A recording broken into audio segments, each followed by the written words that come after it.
विधि का विधान। गांव के किनारे बसा हुआ एक छोटा सा घर, जहां रामलाल अपनी पत्नी, बेटे मोहन और बहू राधा के साथ रहता था। रामलाल एक ईमानदार और सरल स्वभाव का व्यक्ति था, जिसने अपनी पूरी जिंदगी मेहनत और सच्चाई के साथ गुजारी थी। समय बीतता गया और रामलाल बूढ़ा हो गया। अब वह ज्यादा काम नहीं कर सकता था, लेकिन मोहन और राधा से उसे यह उम्मीद थी कि वे उसका ख्याल रखेंगे। देखना तुम, मुझे पूरा विश्वास है कि हमारा बेटा हमारे बुढ़ापे का सहारा बनेगा। वह हमारी सेवा करेगा। वह एक समझदार लड़का है। वह मेरी कोई भी बात नहीं टाल सकता। लेकिन विधि का विधान कुछ और ही था। बाबूजी, कुछ तो काम कर लिया करो। सारा दिन तो सिर्फ बिस्तर पे ही लेटे रहते हो। कुछ काम है कि नहीं? आप जाइए और एक घड़ा पानी लेकर आइए। रामलाल पानी लेने के लिए जाता है। वो अंदर ही अंदर रो रहा होता है। जब रामलाल पानी लेकर घर की सीढ़ी में अपना पैर रखता है, तो वो फिसल कर गिर जाता है। तभी मोहन की पत्नी बोलती है, हाय राम, बाबूजी से तो एक घड़ा पानी भी लाया नहीं जा रहा है। पानी तो गिरा ही, साथ में घड़ा भी फोड़ दिया। आपसे तो एक काम ढंग से नहीं होता है। मोहन अब अपने बूढ़े पिता को बोझ समझने लगा और बहू राधा भी उससे ताने मारती रहती। एक दिन मोहन ने तय किया कि वह अपने पिता को घर से निकाल देगा। पापा, अब मैं आपका खर्चा नहीं उठा सकता। उतनी कमाई नहीं हो रही है मेरी। देखिए, मैं आपको घुमा फिरा कर नहीं कह सकता हूँ। मैं सिर्फ यही कहना चाहता हूँ कि अब मैं आपको नहीं रख सकता हूँ। आप घर को छोड़ दीजिए।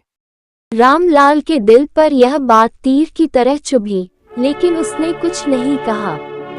आंसू भरी आंखों से उसने अपना सामान समेटा और घर से निकल पड़ा। रास्ते में उसे एक संत मिले। पुत्र, विधि का विधान गूढ़ है परंतु समझने योग्य भी। जो कर्म मनुष्य करता है, उसी के अनुसार उसका भविष्य आकार लेता है। मनुष्य को उसके कर्म करने की स्वतंत्रता मिली है। यदि वह सही कर्म करता है तो उसका भविष्य उज्जवल होता है, और यदि वह पाप कर्म करता है तो उसका परिणाम भी वैसा ही होगा। समय हर किसी को उसका उचित न्याय देता है। कुछ वर्षों बाद मोहन पर भी बुढ़ापा आ गया। उसका बेटा अब बड़ा हो चुका था और उसकी पत्नी भी बूढ़ी हो गई थी। बेटा, तुम्हारी उम्र अब शादी के लायक हो गई है। हमें लगता है कि तुम्हें अब अपना घर बसा लेना चाहिए। देखो बेटा, हम तुम्हारी खुशी चाहते हैं। शादी से सिर्फ घर नहीं बसता, बल्कि जीवन का एक नया अध्याय शुरू होता है।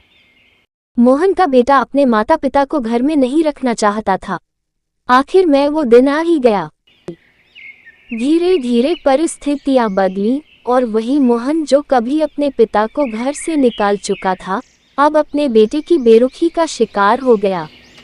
एक दिन मोहन के बेटे ने उससे कहा, बाबूजी, आज मैं आपको एक बात कहना चाहता हूँ। अब आप बूढ़े हो गए हैं और आप कुछ भी नहीं कर सकते। अब आपका खर्चा उठाना मुझे मुश्किल हो रहा है। मैं चाहता हूँ कि आप दोनों घर को छोड़कर चल जाइए। मोहन की आंखों में आंसू आ गए। उसे अपने किए पर पछतावा हुआ, लेकिन अब कुछ नहीं किया जा सकता था। उसे एहसास हुआ कि यह सब विधि का विधान था। जैसा उसने अपने पिता के साथ किया था, वही अब उसके साथ हो रहा था। शिक्षा। इस कहानी से हमें ये सीख मिलती है कि जीवन में किए गए कर्मों का फल हमें अवश्य मिलता है। हमें अपने माता पिता और बुजुर्गों का सम्मान और देखभाल करनी चाहिए, क्योंकि समय हमेशा इंसान को उसी स्थिति में ले आता है।